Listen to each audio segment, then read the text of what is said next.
رب اشرح لي صدري ويسر لي أمري واحلل عقدة من لساني يفقه قولي رب زدني علما سبحانك لا علم لنا إلا ما علمتنا إنك أنت العليم الحكيم أما بعد إن أحسن الكلام كلام الله وأحسن الهدي هدي محمد صلى الله عليه وسلم وشر الأمور محدثاتها وكل محدثة بدعة وكل بدعة ضلالة الضلالة في النار. أعوذ بالله السميع العليم من الشيطان الرجيم. بسم الله الرحمن الرحيم. وما من دابة في الأرض إلا على الله رزقها ويعلم مستقرها ومستودعها كل في كتاب مبين. صدق اللہ العظیم. لائق احترام بھائیوں، دوستوں، بزرگوں، عزیزوں، ساتھیوں، معززات، مستورات، ماؤں اور بہنوں، رب ذوالجلال کا یہ نظام کائنات ہے کہ اس نے کائنات میں جتنی مخلوقات کو پیدا کیا ہے ان سب سے فضیلت اور برتری اگر عطا فرمائی ہے تو انسان کو عطا فرمائی. اب انسان کو اللہ تعالیٰ نے دو چیزوں کا مرکب بنایا ہے. وہ میں بھی ہوں، آپ بھی ہیں، ہماری پہلی نسلیں بھی تھیں، ان سے پہلی نسلیں بھی تھیں. آدم علیہ الصلاۃ والسلام سے لے کر قیامت تک آنے والا ہر فرد، اس کی ترکیب اللہ نے اسی طرح ہی رکھی ہے. انسان کے جسم میں اللہ نے دو چیزیں رکھی ہیں. ایک ہے اس کا جسم، اور جسم اللہ رب العالمین نے مٹی سے بنایا ہے، اور جب اس کی تخلیق اللہ نے مٹی سے کی ہے تو اس کی نشو و نما کے جتنے بھی ذرائع ہیں وہ بھی اللہ نے مٹی سے پیدا کیے ہیں.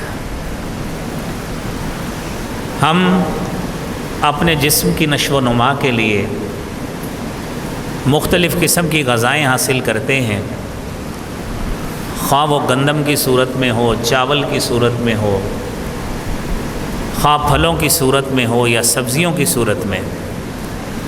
ان تمام کا اصل مٹی ہے، وہ وہاں سے ہی پیدا ہوتی ہے. تو جسمانی نشو و نما اللہ رب العالمین نے اس کی بنیاد مٹی پر رکھی ہے. انسانی جسم میں دوسرا اہم حصہ اس کی روح ہے، اور جسم روح کے بغیر زندہ نہیں رہ سکتا.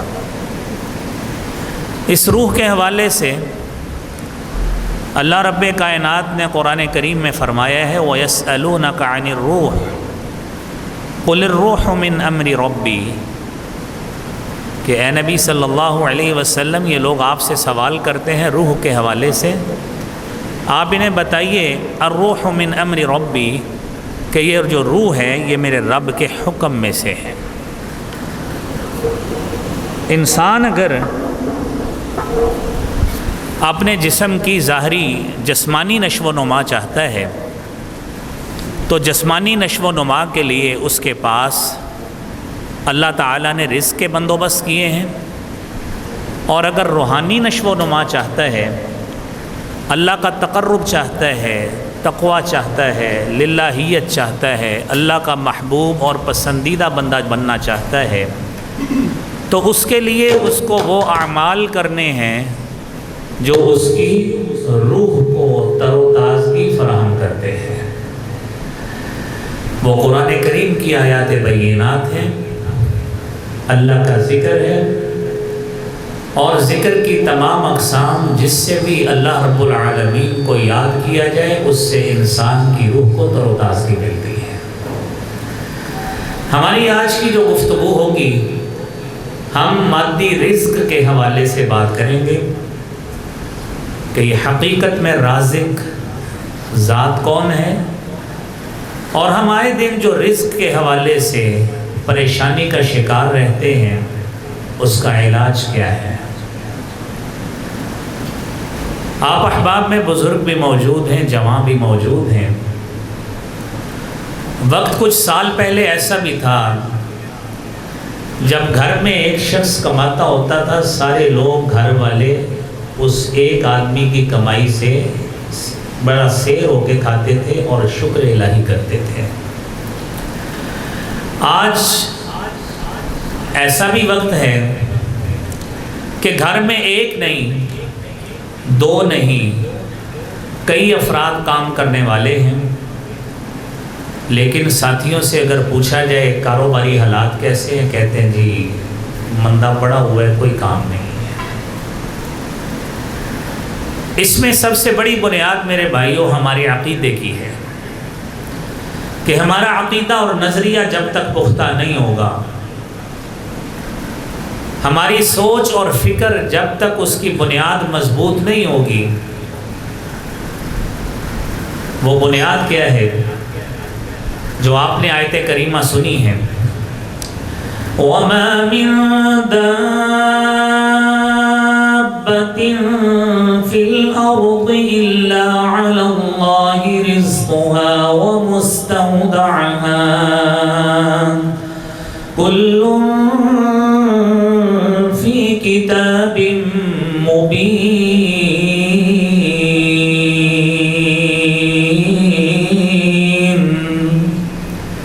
روئے زمین پہ کوئی چوپایا ایسا نہیں ہے، کوئی جانور ایسا نہیں ہے، حتیٰ کہ زیر زمین اگر کوئی جانور ہے وہ بھی ایسا نہیں ہے جس کو رزق نہیں پہنچتا۔ سمندر کی تہوں میں، غاروں میں، پہاڑوں کے نیچے بھی اگر کوئی انسیکٹ، کوئی ایسی اللہ کی مخلوق موجود ہے، وہ مالک اس کو بھی رزق دے رہا ہے۔ اور انسان کو اس بات کا یقین ہونا چاہیے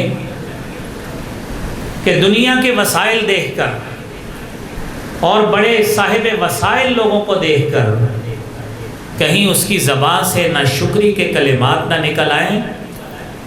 اس کو اپنے رب سے ہمیشہ التجا کرتے رہنا چاہیے، دعائیں کرتے رہنا چاہیے کہ حقیقی رازق تو وہی میرا خالق اور مالک ہے، اس کے علاوہ کوئی رزق دینے والا ہی نہیں ہے۔ وہ مالک وہ غریب کو بھی دیتا ہے، وہ امیر کو بھی دیتا ہے، وہ چھوٹے گھر والے کو بھی دیتا ہے، بڑے والے کو بھی دیتا ہے، لیکن یہ معیشت کو تقسیم کرنا یہ مالک خود فرماتا ہے۔ وَإِن مِّن شَيْءٍ إِلَّا عِندَنَا خَزَائِنُهُ وَمَا نُنَزِّلُهُ إِلَّا بِقَدَرٍ معلوم۔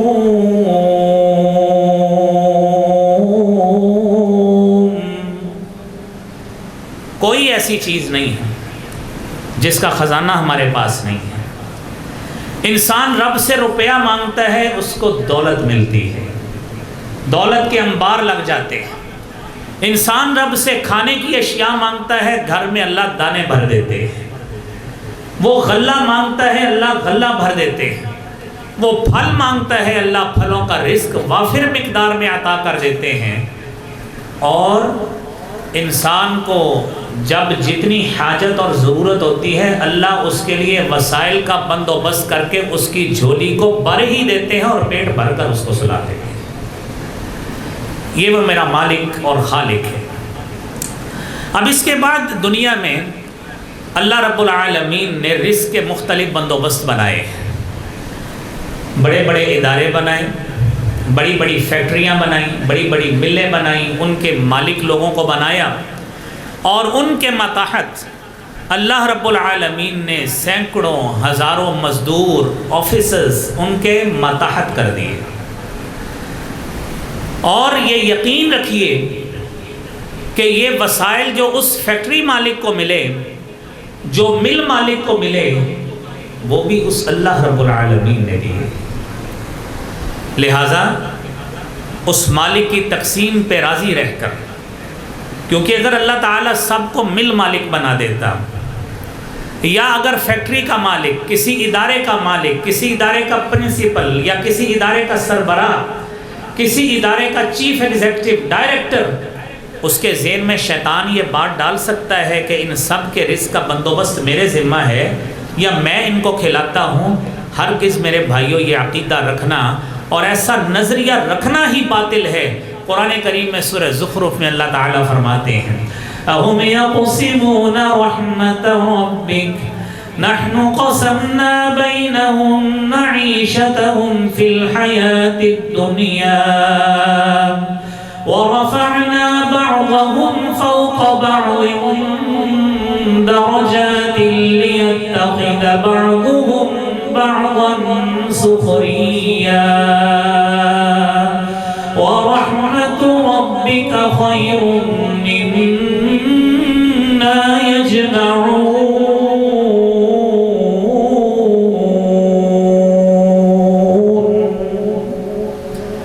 یہ لوگ رب کی رحمت کو تقسیم کرتے پھرتے ہیں کہ فلاں کا رزق میرے ذمے ہے، یہ ہماری وجہ سے کھاتا ہے، اس کے گھر میں جو پھل یا روٹی پکتی ہے وہ میری وجہ سے آتی ہے.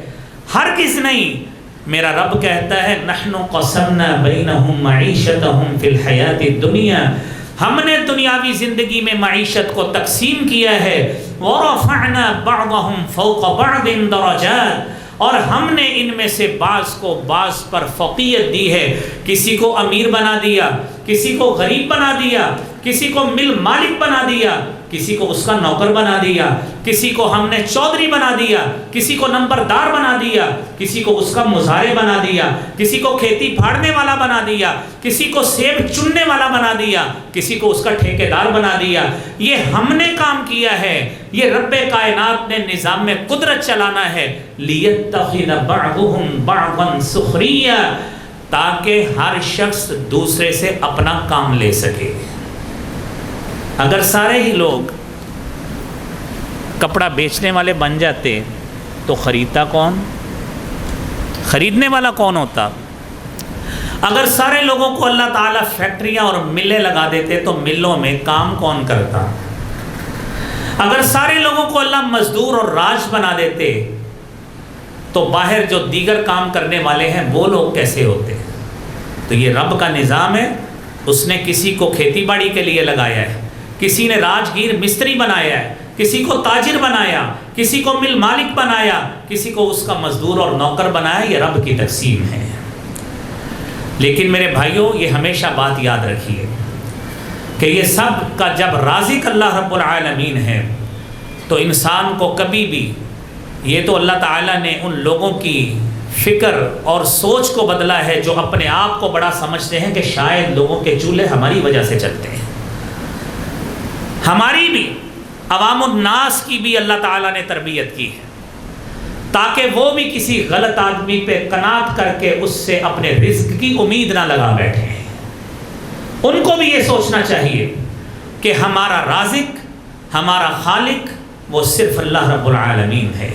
وہی ہمیں رزق دیتا ہے، اور باطل نظریات ہمیں خود اپنے ذہن سے ترک کر دینے چاہیے. قرآن کو سماعت فرمائیے. ان الذين تعبدون من دون الله لا يملكون لكم رزقا فابتغوا عند الله الرزق واعبدوه واشكروا له إليه ترجعون.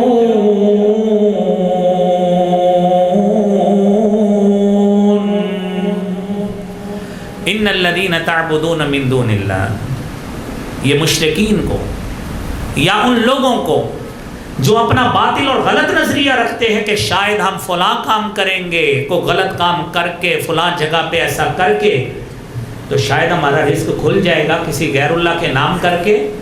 یاد رکھنا لا یملکون لکم رزقا، وہ تمہارے رزق کے لیے کبھی بھی مالک نہیں ہو سکتے.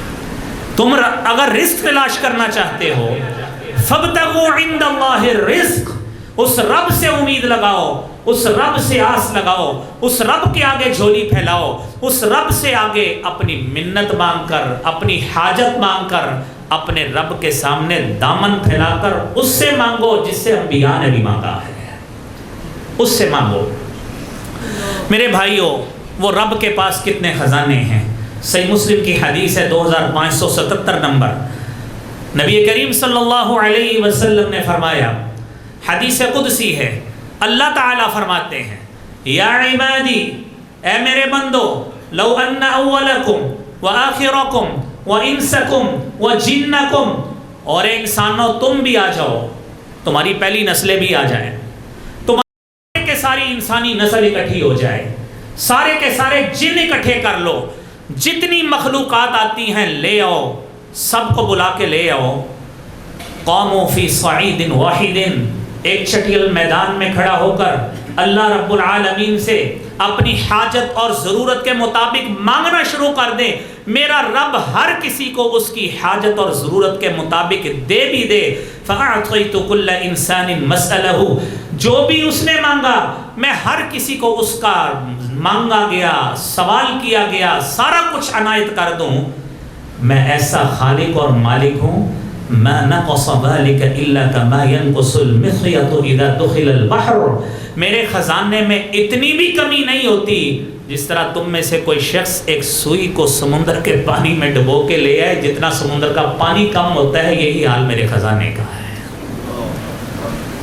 سارا کچھ مانگ لو، یہ تو بات سمجھانے کے لیے ہے، ورنہ سمندر کا پانی اتنا بڑا ذخیرہ پانی کا جس کی آج تک پیمائش نہیں ہو سکی کہ وہ کتنے کیوسک ہو سکتا ہے۔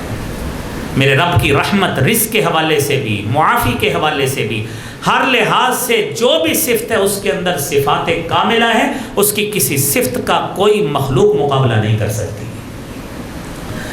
میرے بھائیو، اگر ہم چاہتے ہیں کہ آج ہمارے رزق میں برکت ہو، ہم جو کمائیں اس سے ہمارا گھر چل جائے، ہم جو لے کر آئیں ہمیں کسی کے آگے ہاتھ نہ پھیلانا پڑے، ہم جو رزق کمائیں اس کے بعد کسی کے آگے ہاتھ پھیلا کر سوال کر کے اپنا سوال نہیں پورا کرنا، تو اس کا سب سے پہلا سبب ہے ایمان اور عمل صالح۔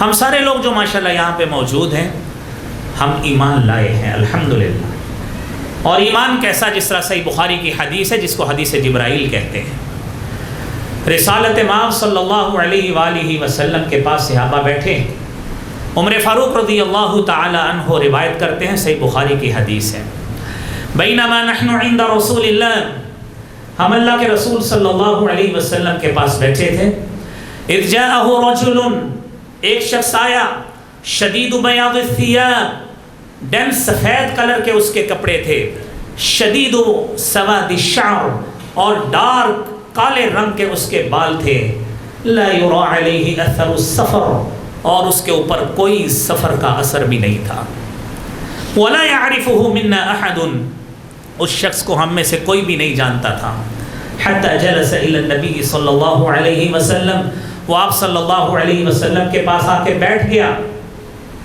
اور فاسند رکبتیہ الى رکبتیہ، اپنے گھٹنے جناب رسول اکرم صلی اللہ علیہ وسلم کے گھٹنوں کے ساتھ جوڑ لیے، فاخذ یدیہ علی فخذیہ، اور اپنے ہاتھ اپنی رانوں پہ رکھے، اور پہلا سوال کرتا ہے، اخبرنی عن الایمان، مجھے اللہ کے رسول صلی اللہ علیہ وسلم ایمان کے بارے میں بتائیے۔ آپ نے اس کو 6 چیزیں بتائیں، فرمایا ایمان یہ ہے۔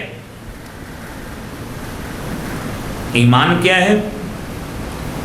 کہ تو اس بات کی گواہی دے، ان تشہد ان لا الہ الا اللہ وان محمد رسول اللہ، آپ اللہ پر ایمان لائیں، ایمان لا کر اس کے ملائکہ پر ایمان لائیں، اس کے فرشتوں پر ایمان لائیں، اس کی کتابوں پر ایمان لائیں، رسولوں پر ایمان لائیں، یوم آخرت پر ایمان لائیں، تقدیر پر ایمان لائیں، ان تؤمن باللہ وملائکتہ وکتبہ ورسلہ والیوم الآخر والقدر خیرہ وشرہ۔ یہ 6 چیزیں ہیں، جس شخص کا ان 6 میں سے ایک پر بھی ایمان نہیں ہے، اس کا مطلب ہے وہ کامل مومن نہیں ہو سکتا۔ یہ پہلا سوال تھا، جب آپ نے اس کا سوال کا جواب دیا، اس نے کہا صدقتا، آپ نے سچ کہا ہے۔ صحابی بیان کرتے ہیں، فعجبنا له يسأله ويصدقه، ہمیں اس کا سوال کرنا اور پھر اس کا جب تصدیق کرنا بڑا عجیب لگا کہ وہ شخص سوال بھی کر رہا ہے اور آگے سے کہہ رہا ہے آپ نے سچ کہا ہے۔ اس نے بعد میں اسلام کا سوال کیا، احسان کا کیا، قیامت کا کیا اور قیامت کی علامات کا کیا۔ رسالت مآب صلی اللہ علیہ وسلم نے اس شخص کے جانے کے بعد صحابہ سے پوچھا، اے میرے صحابہ جانتے ہو یہ شخص کون تھا؟ انہوں نے کہا اللہ کے رسول ہمیں علم نہیں ہے۔ آپ نے فرمایا ھذا جبرائیل، یہ حضرت جبرائیل تھے، اتاکم لیعلمکم دینکم، یہ جبرائیل تھے جو تمہیں تمہارا دین سکھانے آئے تھے۔ انہوں نے ایمان کی یہ 6 باتیں اللہ کے رسول صلی اللہ علیہ وسلم سے پوچھی، اور آج وہی ایمان کے 6 اجزاء ہمارے لیے بھی موجود ہیں۔ یہ پہلا کام ہے، ایمان تو ہم لائے ہیں الحمدللہ، ہم سب کا اس پہ ایمان ہے۔ پھر اس کے بعد کیا ہے؟ عمل صالح، نیک عمل۔ جب تک نیک عمل نہیں ہوگا نہ ہماری زبان سے اللہ کا شکر کا کلمہ نکل سکتا ہے، نہ اللہ کی عبادت ہو سکتی ہے۔ تو اس لیے ایمان کے ساتھ نیک عمل۔ من عمل صالحا من ذکر او انثى وهو مؤمن فلنحيينه حياة طيبة ولنجزينهم أجرهم بأحسن ما كانوا يعملون۔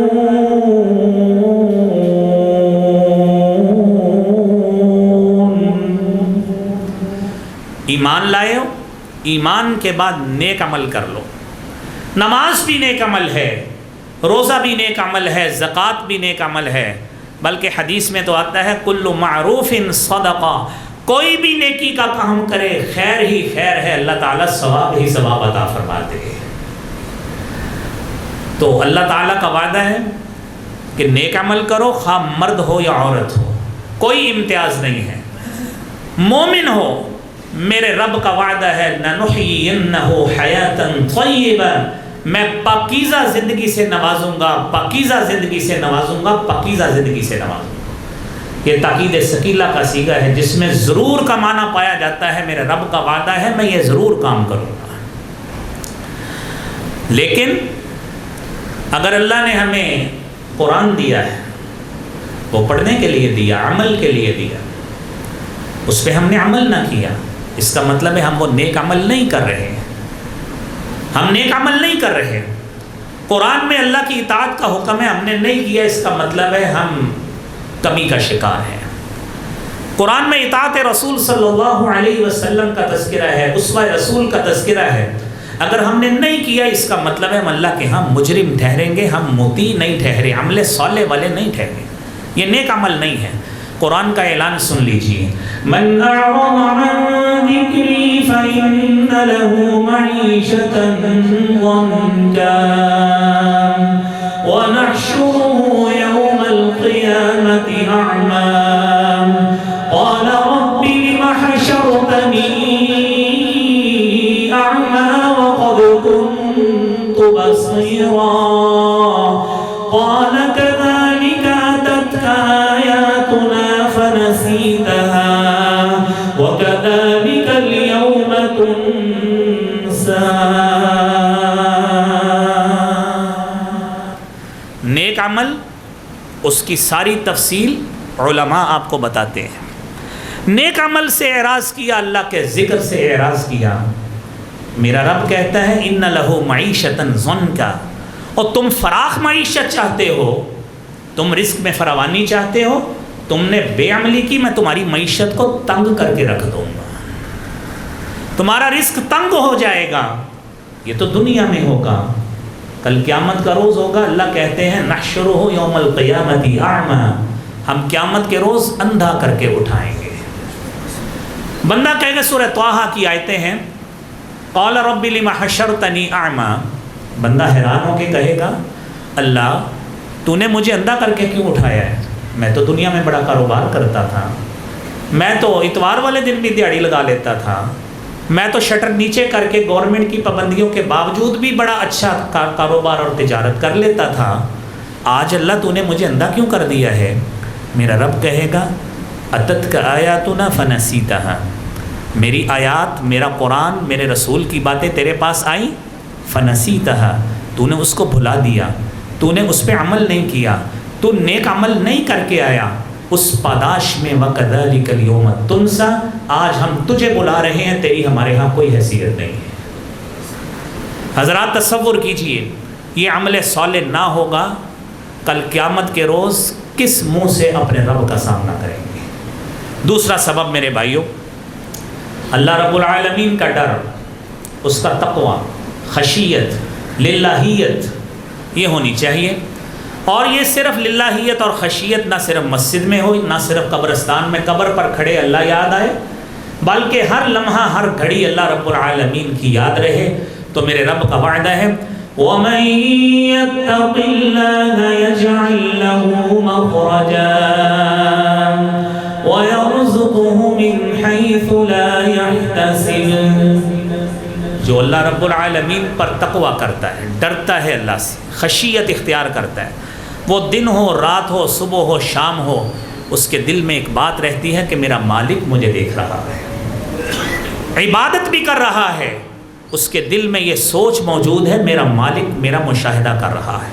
اور حدیث جبرائیل جس کا آپ کو اشارہ دیا تھا، اس میں احسان کی تعریف یہ ہے کہ ان تعبد اللہ کأنک تراہ، کہ آپ اللہ کی عبادت اس انداز سے کریں، تصور یہ کریں کہ آپ اللہ کو دیکھ رہے ہیں۔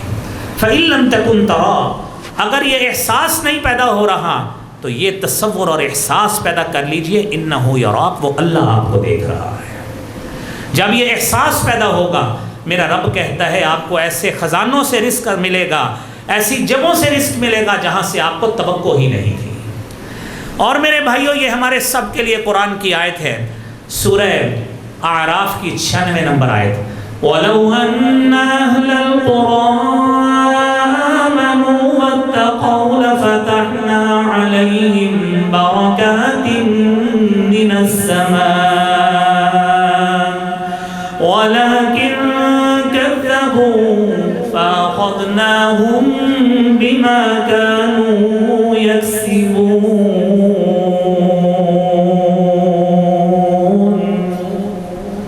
اگر یہ بستی والے ایمان لے آتے، اللہ سے ڈر جاتے، اور جو انبیاء نے اللہ کے عذاب سے ڈرنے کا مشن ان کو سکھایا، سکھانے کی کوشش کی، یہ اس پہ عمل کر لیتے، اللہ کا ڈر اپنے دل میں بٹھاتے، غلط کام کرنے چھوڑ دیتے۔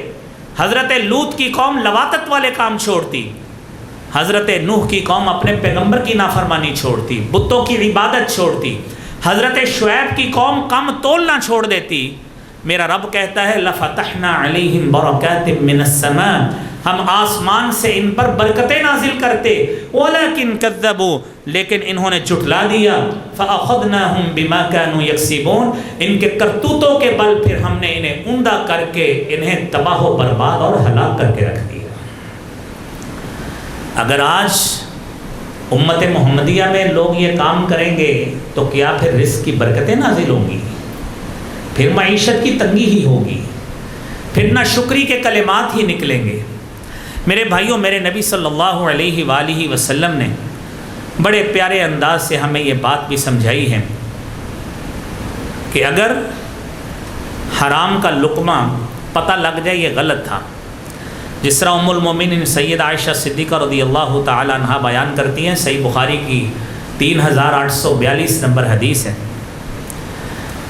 کہ ایک شخص آیا، آگے کہتا ہے کنت تکہنت الانسان فی الجاہلیہ وما احسن الکہانہ، اس نے حضرت ابو بکر صدیق رضی اللہ تعالیٰ عنہ کو کچھ چیز کھانے کے لیے دے دی، آپ نے کھا لی، پوچھا کہاں سے آئی، کہتا میں کہانت اور یہ جادو شادو اس طرح کی کام کیا کرتا تھا، اس کمائی سے آپ کو کھلایا ہے۔ انہوں نے فوری طور پر منہ میں انگلی ڈالی اور کہہ کر کے جتنا باہر نکل سکا ہے نکال کے باہر پھینک دیا۔ یہ حلال کمائی جب کھانی ہو، جب توجہ حلال کمائی کی ہو، تربیت ایسی ہوئی ہو، تو پھر ابو بکر صدیق اس طرح کیا کرتے تھے۔ آج میرے بھائیوں وہ طریقہ اپنانے کی ضرورت ہے۔ اور اگلی بات میرے بھائیوں کہ ہم اگر چاہتے ہیں اپنے رزق میں برکت ہو، توکل بہت بڑی دولت ہے، شکر بڑی دولت ہے۔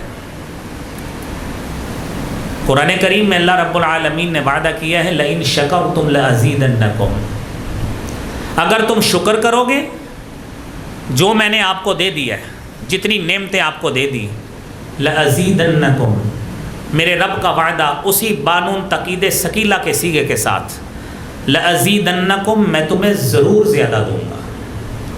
اور 5ویں پارے کی آخری آیت نے تو کمال ہی کر دیا، مَا يَفْعَلُ اللَّهُ بِعَذَابِكُمْ إِن شَكَرْتُمْ وَآمَنْتُمْ وَكَانَ اللَّهُ شَاكِرًا عَلِيمًا۔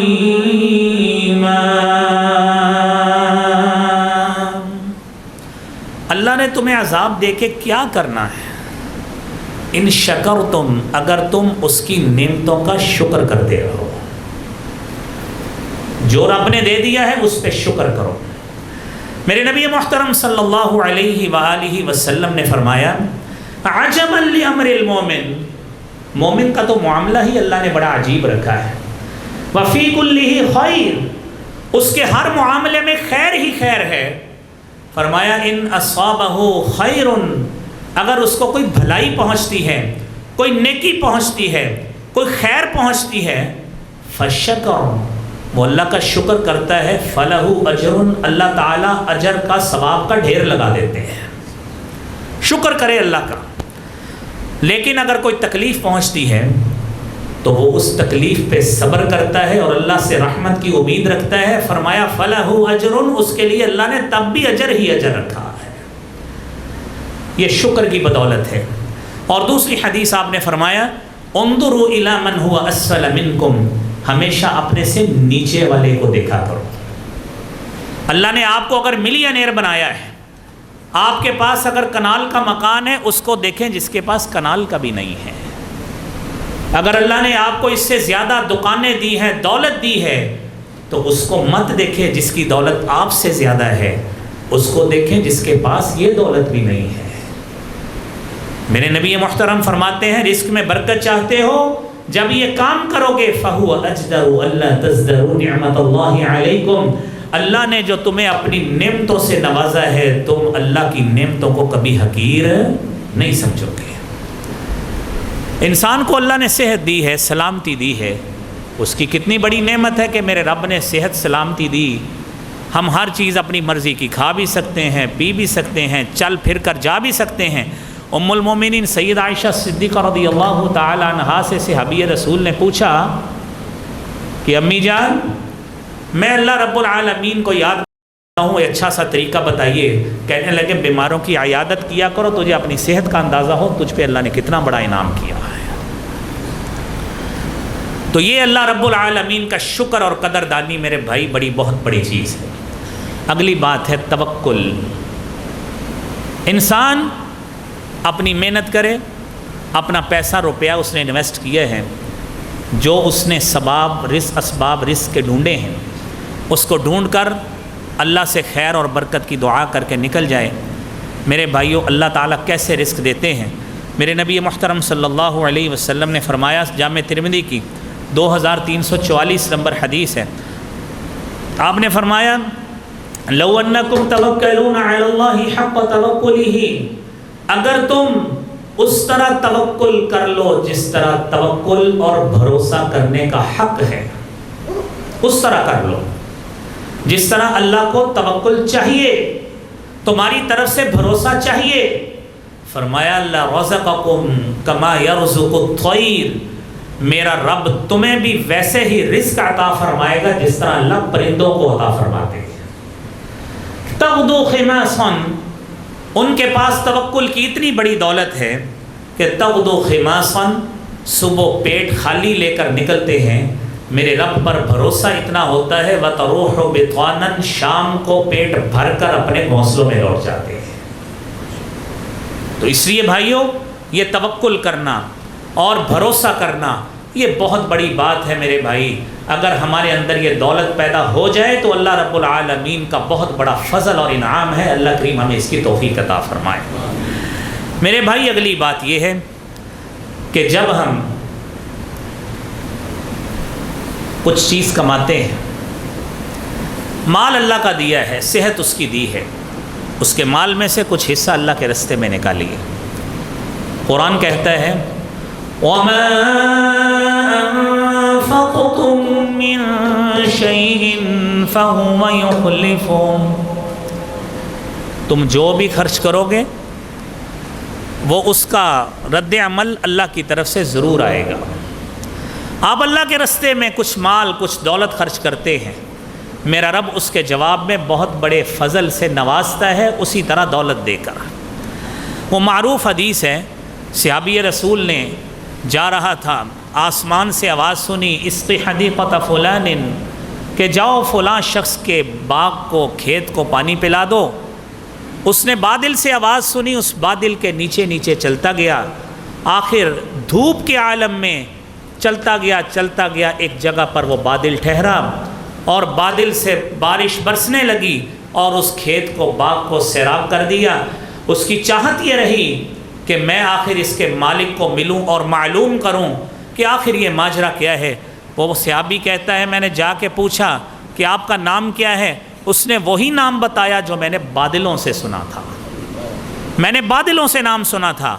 تو میں نے اس کو پوچھا کہ یہ تو وہی نام ہے جو میں نے بادلوں سے سنا ہے، آپ مجھے ذرا بتائیے کہ آپ کون سی اتنی بڑی نیکی کرتے ہیں کہ اللہ کو آپ کی نیکی اتنی پسند آئی، اتنی دھوپ کے عالم میں خالص اللہ تعالیٰ نے آپ کے کھیت اور باغ کے لیے بادل کو حکم دیا ہے کہ آپ کو پانی پلا کر آئے ہیں۔ وہ سوچتا رہا، اس نے آخر یہ بات بتائی کہ میری جب بھی پیداوار اور پروڈکشن ہوتی ہے، یہ میرے بھائیوں یہ چیز ہمیں مد نظر رکھنی چاہیے، اور کتنی بڑی بات ہے۔ کہتا ہے کہ جب بھی میری پیداوار آتی ہے میں اس کے 3 حصے کر لیتا ہوں، اس میں سے 1 حصہ تو اللہ کے راستے میں دے دیتا ہوں۔ اللہ کے راستے میں دے دیا، وہ یتیموں کو، فقراء کو، مساکین کو، غریبوں کو، ناداروں کو، حاجت مندوں کو دے دیا۔ 1 حصہ اپنے کھیت اور باغ کی مینٹیننس پہ اور اس کے جو اخراجات آتے ہیں اس کے لیے رکھ لیتا ہوں، اور 1 حصہ میں اپنے گھر کے اخراجات کے لیے لے جاتا ہوں۔ میرے بھائیوں یہ حدیث سن کر اب خود ہی اندازہ کیجئے کہ جس نے 2/3 حصہ اپنے لیے نہیں رکھا بلکہ ایک باغ کے لیے رکھا، 1 حصہ اس نے غرباء کے لیے رکھا، پھر دیکھیے اللہ نے اسے کیسے یاد رکھا ہے۔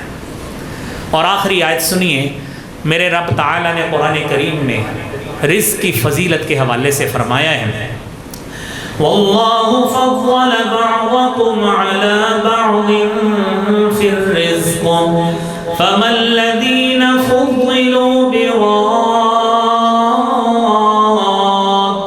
رِزْقِهِمْ عَلَى مَا مَلَكَتْ أَيْمَانُهُمْ فَهُمْ فِيهِ سَوَاءٌ أَفَبِنِعْمَةِ اللَّهِ يَجْحَدُونَ۔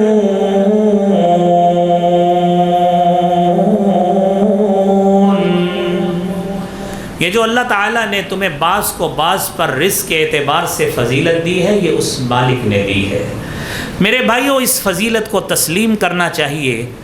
اگر آپ کو بھی دولت چاہیے تو حضرت عبداللہ بن عمر رضی اللہ تعالیٰ عنہما کی حدیث ہے، آپ نے فرمایا لا حسد الا فی اثنتین، 2 باتوں میں حسد ہو سکتا ہے لیکن اس وقت حسد حسد نہیں رہتا، رشک کے معنی میں بدل جاتا ہے۔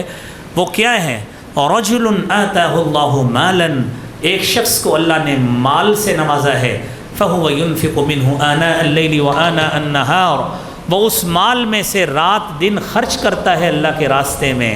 کوئی دیکھنے والا کہتا ہے کہ اے مالک تو نے اس صاحب مال کو اتنی دولت سے نوازا ہے، میرے مالک مجھے بھی دولت سے نواز، میں اس سے بڑھ کر تیرے راستے میں خرچ کروں گا۔ اس دعا کے ساتھ میرے بھائیوں اللہ رب العالمین سے مانگیے، وہ دینے والا ہے، وہ عنایت کرنے والا ہے، جو دولت مندوں کو دیتا ہے وہ ہمیں بھی دے گا، اور اس کی اس سے بڑی کیا دولت ہے کہ اس نے ہمیں ایمان اور عمل صالح سے نوازا۔ اللہ کریم ہم سب کو اپنے در کا فقیر بنائے اور اپنے سے مانگنے کی توفیق عطا فرمائے۔ اللہ کریم ہمارے رزق میں برکت عطا فرمائے۔ وآخر دعوانا الحمد للہ رب العالمین۔